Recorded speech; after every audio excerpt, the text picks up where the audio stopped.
Happy New Year's and welcome to another Rob's Words. As we bring in 2026, we would like to share with you something really cool.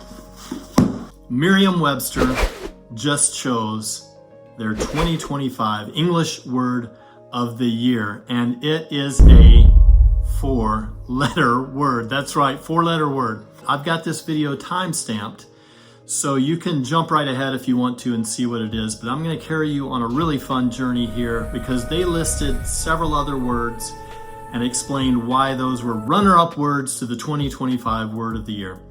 So, without any further ado, we'll take our first word, and to introduce that first word to you, I think I'll go touch grass.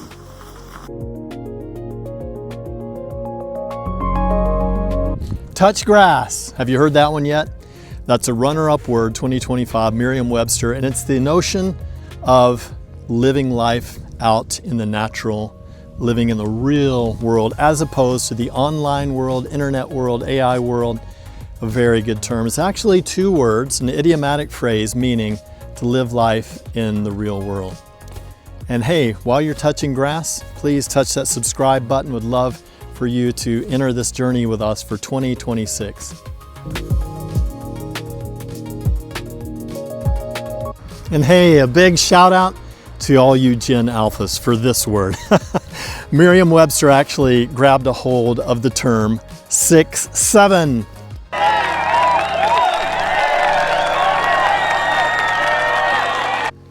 Yeah, 6-7 is something you guys made popular, so popular that when I went to Chick-fil-A this week, I asked them if order 6 and 7 came to pass, do people go crazy? They said, we have forbidden the use of 6-7 or 67 for order numbers. It just gets to be pandemonium there in Chick-fil-A and the fast food restaurants.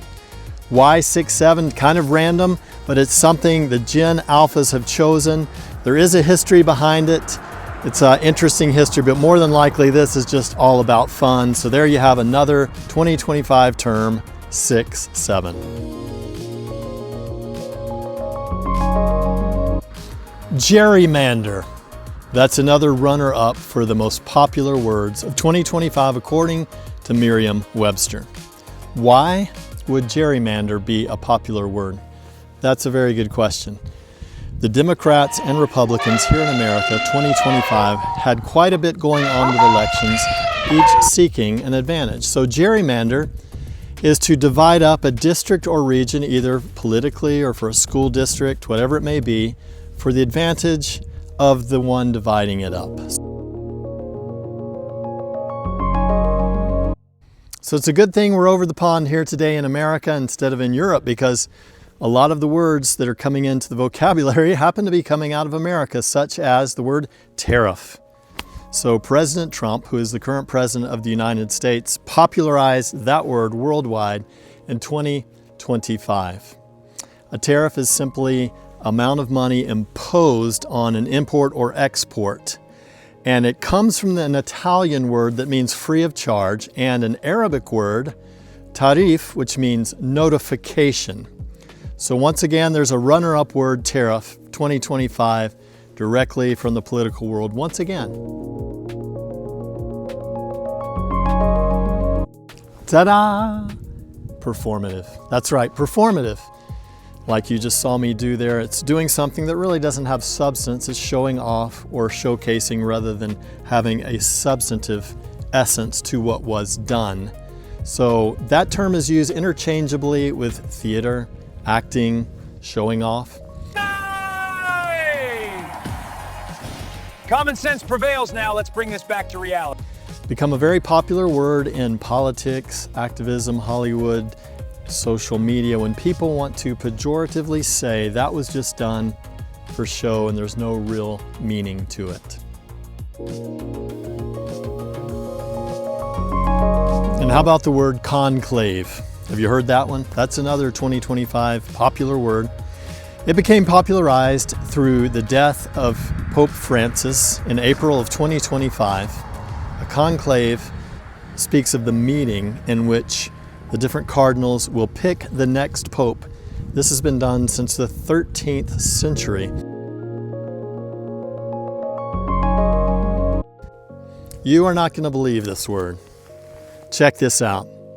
This is one of the words that was chosen, and I need a paper to read it, it's so long. It's called Lake Shargaga Gongman Chogagog Shom Buna Gung Maugg. Whew! That is the mouthful of a word. That's how long it is. And this is a lake in New England. Webster Lake is also known. Thank goodness they use a shorter version at times. The real name, though, is that long honking name. Pretty crazy stuff. So there we have our runner-up words. Now let's get into the word of 2025. Most popular word of the year, Merriam-Webster. All right, we just finished touching grass out there, learning about the different runner-up words for the Merriam-Webster 2025 word of the year. Are you ready for this? Drum roll, please. SLOP. S-L-O-P. That's right, slop. So let's hear directly from them why they chose this word. It's fascinating. Merriam-Webster's human editors have chosen slop as the 2025 word of the year.